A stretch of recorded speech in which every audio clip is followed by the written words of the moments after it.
There's a specific type of morning you know intimately, even though you've never spoken about it with anyone. You wake up and for a few precious seconds, you forget that something changed inside you over the past weeks or months. Then consciousness returns, bringing with it the peculiar sensation of being suspended between two worlds, neither of which seems completely real.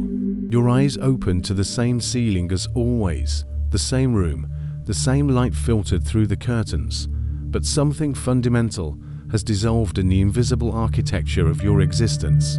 It's not depression exactly, though sometimes you wonder if it would be easier if it were. It's not burnout, though the exhaustion is real. It's more subtle, more bewildering, as if someone had changed the frequency of your life's radio station while you slept, and now you're only picking up static where there used to be clear music. The people around you continue their routines, apparently untouched by this seismic shift that only you seem to feel, and this amplifies the sense of existential isolation that permeates your days like a persistent fog that refuses to lift even under the brightest sun. If you're here now, if these words are finding you at this exact moment, then you need to subscribe to this channel and hit the notification bell, because what I'm about to reveal in the next few minutes about what's really happening to you is going to completely change your understanding of this strange and sacred period you're going through. You try to explain to yourself what's happening, but words seem inadequate, too small to contain the vastness of the emptiness that's settled where certainty used to be.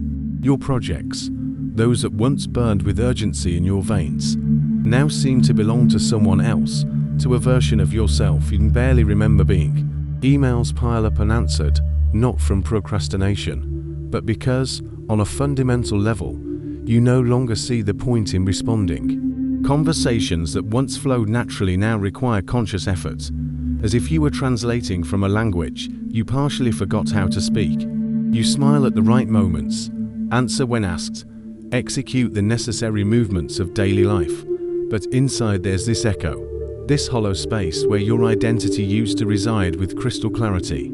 It's not that you've lost yourself completely. It's more complex and disturbing than that. It's as if you were simultaneously present and absent, watching your own life through a fogged glass that distorts everything just enough to make the familiar unrecognizable. What's most bewildering is that you can't point to a specific event that caused this change. There was no dramatic tragedy, no identifiable moment of rupture. It was more like a gradual fading, like a photograph left in the sun too long, losing definition until the edges between you and the void became indistinguishable. Your friends ask if you're okay, and you say yes, because how do you explain that you're simultaneously fine and completely displaced from the reality everyone else seems to inhabit so easily? How do you articulate that you feel like you're waiting for something you can't name, an imminent arrival or departure that hovers on the periphery of your consciousness, like a storm forming on the horizon? This peculiar paralysis has a different quality from anything you've experienced before. It's not the creative block you know, where inspiration temporarily dries up. It's not the familiar procrastination, where you know what you need to do but resist. It's something more fundamental, more cellular, as if every atom of your being were in the process of reconfiguration, and you were conscious enough to feel the discomfort, but not enough to understand the purpose. And the truth, no one is telling you the revelation that will reframe this entire impossible moment is this: the existential void isn't a bug. It's a feature. It's the system itself updating to accommodate something your conscious mind can't yet process.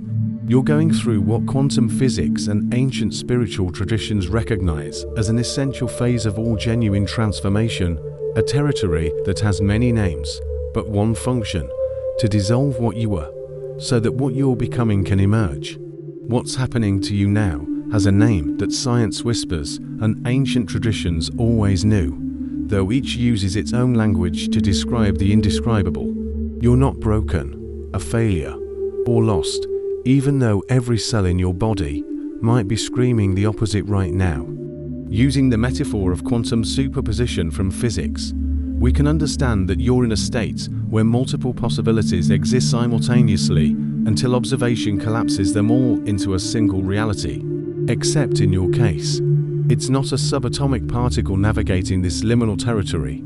It's your entire identity, your sense of self, your personal reality matrix that's suspended between what was and what's about to be. This void you feel as devastating emptiness is, in reality, completely and absolutely the opposite of what your mind interprets. Its fullness so vast that your nervous system, trained to process only the familiar and linear, interprets it as absence.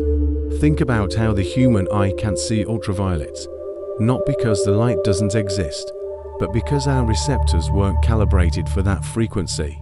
The void works exactly the same way, presenting a spectrum of potentiality so broad that your current perception processes it as nothing, when in reality it's everything existing simultaneously before crystallization into specific form.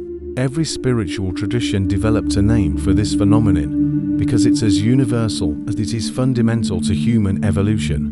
Buddhists call it bardo, the space between death and rebirth where consciousness floats without anchor. Medieval alchemists knew it as nigredo, the necessary blackening before gold can emerge from raw matter. Christian mystics called it the dark night of the soul, that interior desert where even God seems absent, not from abandonment, but because the old way of perceiving the divine is dying so a vaster one can be born. Even Carl Jung, navigating between science and spirit, mapped this territory as the death of the ego that precedes genuine individuation, the process of integrating the conscious and unconscious aspects of the psyche. Contemporary neuroscience adds another revealing layer to this ancient understanding. Your brain, that magnificently complex organ that consumes 20% of your body's energy just to keep you functional, operates through established neural networks that are literally physical grooves created by repetition. When you enter this existential void, what's happening at the synaptic level is a form of massive neural reorganization. Synaptic pruning, a scientifically documented process where unnecessary neural connections are eliminated to make the brain more efficient, normally happens mainly during deep sleep or specific phases of development. But metaphorically speaking, you're experiencing something similar while awake and conscious, and that's why it feels so profoundly disorienting. Your brain is simultaneously processing the dismantling of old neural pathways while seeking to build new routes that aren't yet complete enough for you to navigate with confidence. It's like being in a city where all the familiar streets have been blocked for reconstruction, but the detours haven't been clearly marked yet. Now, it's important to distinguish here between the metaphorical application of these scientific concepts and literal biological processes. When we talk about quantum superposition applied to human consciousness, we're using a powerful analogy to understand subjective experience, not describing a literal quantum mechanism occurring at macroscopic scale in the brain. Similarly, the neural reorganization you're experiencing, while real in terms of subtle changes in brain connectivity, isn't literally the same massive synaptic pruning process that occurs in infant development. These are conceptual bridges that help us understand and validate a profoundly real experience that conventional language fails to capture adequately. And it's precisely this experience, this sacred void between identities, that's preparing you for a transformation beyond what your current mind can conceive. Quantum physics offers a powerful metaphorical language for understanding your current state, though it's crucial to recognize that we're using these concepts as inspiring analogies, not as literal descriptions of neurobiological processes. When Werner Heisenberg discovered the uncertainty principle, he was describing subatomic particles, but inadvertently gave us a perfect metaphor for understanding the fundamental mechanics of all human transformation. The principle states that you cannot simultaneously know the position and momentum of a particle with absolute precision. Applied metaphorically to your experience, this is exactly what you're living on an existential scale. You can't determine where you are psychologically because you're into deeper movement, and you can't feel where you're going because you're too suspended in the present to have perspective. This isn't a limitation, it's the necessary condition for a genuine change to happen. If you knew exactly where you are and where you're going, you'd be trapped in a deterministic trajectory that would make any real transformation impossible. The concept of quantum decoherence, when used as metaphor, illuminates another crucial aspect of your current void. In quantum systems, decoherence happens when a system in superposition interacts with the environment in a way that forces collapse into a defined state. Translating this analogy to the human experience of transformation, before you can establish a new coherence of identity, there first has to be a dismantling of the previous coherence. In practical and visceral terms, this means your sense of self, your identity, your fundamental beliefs about reality need to first lose their previous organizational structure before a new organization can emerge. The void is literally the period of maximum psychological incoherence, where old patterns have been dissolved, but new ones haven't crystallized yet. You're living in the exact moment between exhalation and inhalation on an existential scale. Using wave function collapse theory as a conceptual framework, not as literal description, we can understand something revolutionary about your experience. In the quantum model, a particle exists as a probability wave until the moment of observation, when it instantaneously collapses into a particle with specific location. But what determines which of the infinite possibilities it collapses into? The answer lies in the quality and frequency of the observation itself. Applied philosophically to your current situation in the void, this suggests you're not just passively waiting for a new reality to emerge. The quality of your presence, the specific frequency of your consciousness during this transition period, is metaphorically influencing which version of yourself you'll consolidate into when this process completes. Every moment of conscious presence in the void isn't just survival, it's active participation in forming your next iteration. Your body has been trying to tell you something crucial about this void, but you were taught from childhood to ignore its most fundamental language in favor of the mind's noise. That anxiety that comes from nowhere, that seems to have no identifiable trigger and makes you question your sanity. While it's important not to minimize symptoms that may require clinical attention, often what we call anxiety during deep transition periods can be understood as disorganized psychological energy seeking a new pattern of coherence, like boiling water seeking the form of steam, but still trapped in the tension between states. Your nervous system is processing significant changes, and what you interpret as anxiety simply be the physical sensation of that internal reorganization. Every time your heart races for no apparent reason, every time your hands tremble subtly, every time you feel that inexplicable pressure in your chest that no medical exam can explain, your body may be processing massive amounts of psychological change that your conscious mind can't fully articulate.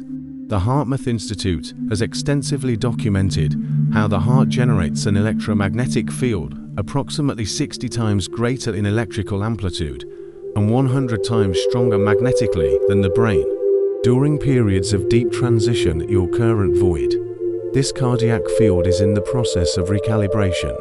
That feeling of tightness in your chest that sometimes wakes you at 3 in the morning. It can be interpreted as your cardiac system trying to establish resonance with a new emotional and psychological frequency, expanding beyond the limits that previously contained it. It's crucial to note that we're talking here about subtle changes in the body's bioelectric field, not medical conditions requiring clinical attention. If you experience persistent or concerning physical symptoms, always consult a qualified healthcare professional.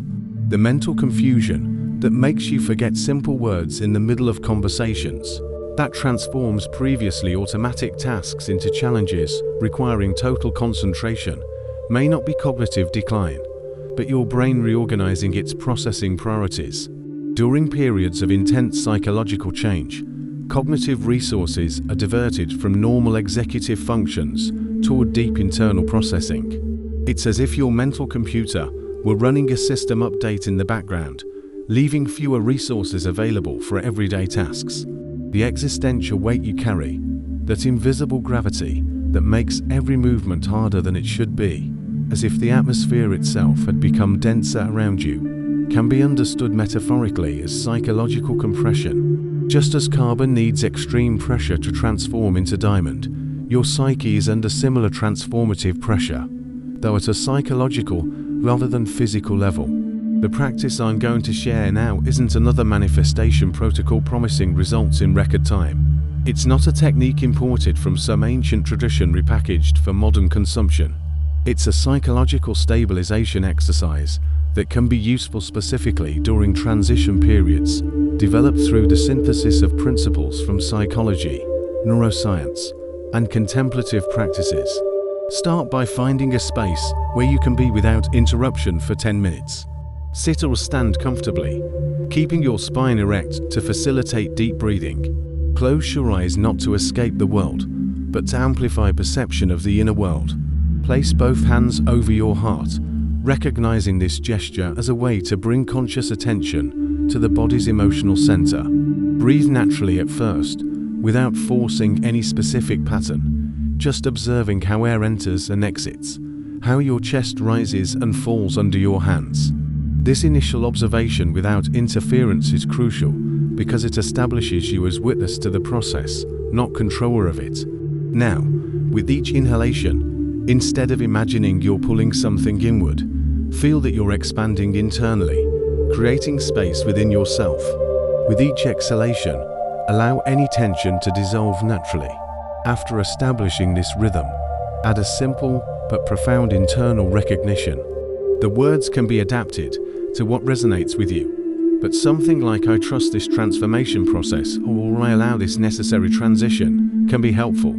Repeat these words internally not as forced affirmation, but as gentle recognition of what's happening. The HeartMath Institute has demonstrated that heart coherence practices like this can measurably alter heart rate variability, shifting the nervous system from sympathetic mode, fight or flight, to parasympathetic rest and regeneration, creating physiological conditions more conducive to processing deep psychological changes. Continue this practice for at least 5 minutes, ideally 10. When you feel it's time to complete, slowly remove your hands from your heart and return your breathing to normal pattern before opening your eyes. The integration of a deep transformation won't announce its arrival with fireworks or dramatic epiphanies. It begins with subtle, almost imperceptible changes in the quality of your daily experience. You might notice it first in the small synchronicities that begin to accumulate. The book that falls from the shelf open to a relevant page. The person you were thinking about who appears unexpectedly. The song that starts playing with lyrics that seem to have been written for this moment in your life. While we can interpret these events as coincidences, they can also be seen as indicators that you're more attuned to the subtle patterns of life around you. The HeartMath Institute has documented interesting phenomena related to cardiac intuition, where physiological responses seem to anticipate future events by seconds. During integration phases, after periods of deep transition, many people report increased intuitive sensitivity. You might start feeling things before they happen, not as mystical premonition, but as a form of subtle somatic knowing. Your phone rings and you already have a sense of who it might be. You have an impulse to take a different route and discover you avoided a gridlock. While science is still exploring the mechanisms behind these phenomena, they're consistently reported experiences by people who've gone through significant psychological transformations. The change in how other people respond to you can be initially disconcerting. Without you consciously changing your behavior, interactions begin to have a different quality. Some relationships that seem solid may naturally distance themselves, not through conflict, but simply because the resonance has changed. New relationships may emerge with a different quality, less based on compensatory needs and more on genuine affinity. You're not doing anything different consciously, but something in your presence has changed, and the social world around you is responding to that subtle shift.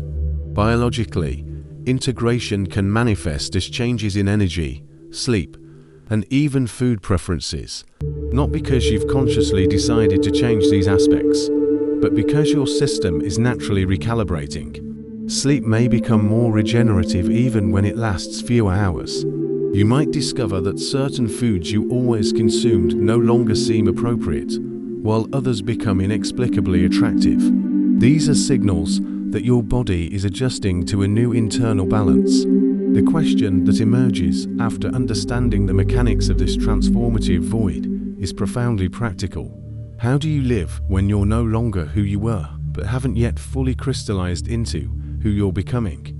The answer isn't in waiting for the process to complete, because psychological transformation is a continuous process, not a single event with clearly defined beginning, middle, and end. You learn to live in a state of continuous becoming, maintaining stability, not through fixed identity, but through conscious presence with the process itself. Living through this transitions, making decisions based not on who you were or what worked before, but based on your present intuition, even when this means making choices that seem irrational to your previous logic. It means trusting the subtle signals of your body and intuition more than the strategies of the conditioned mind. When doubts arise, and they will because they're a natural part of the process, you recognize them as echoes of the old pattern, testing whether it still has power over you, and you respond not with resistance, but with gentle continuation of operating from the new internal space that's emerging. This new way of being requires a reformulation of what it means to succeed, progress, be alive.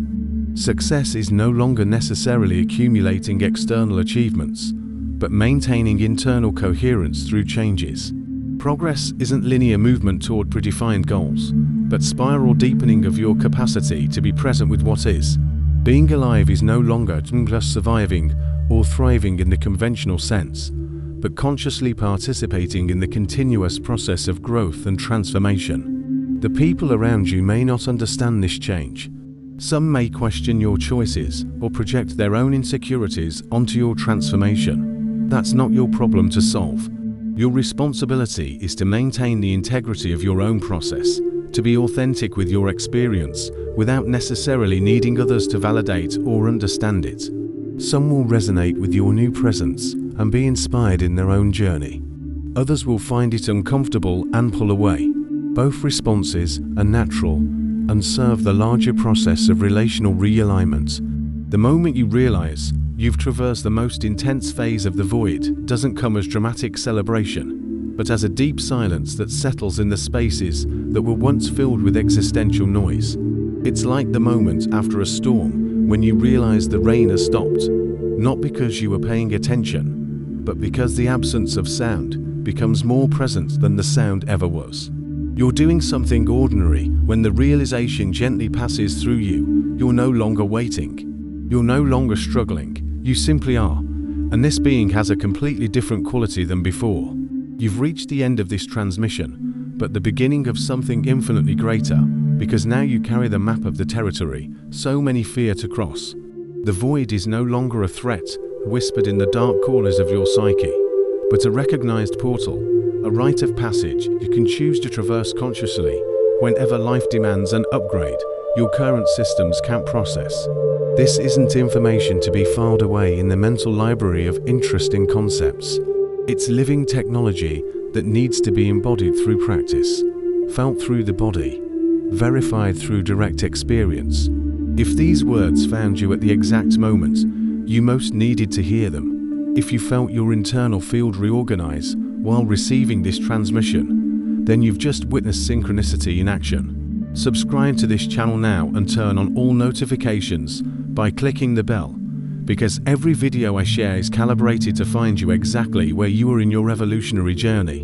And now, as an act of anchoring this new understanding, go to the comments and declare, I am consciously navigating the void, not as hopeful affirmation, but as declaration of psychological sovereignty, as recognition that you're no longer a victim of life's transitions, but a conscious navigator of them.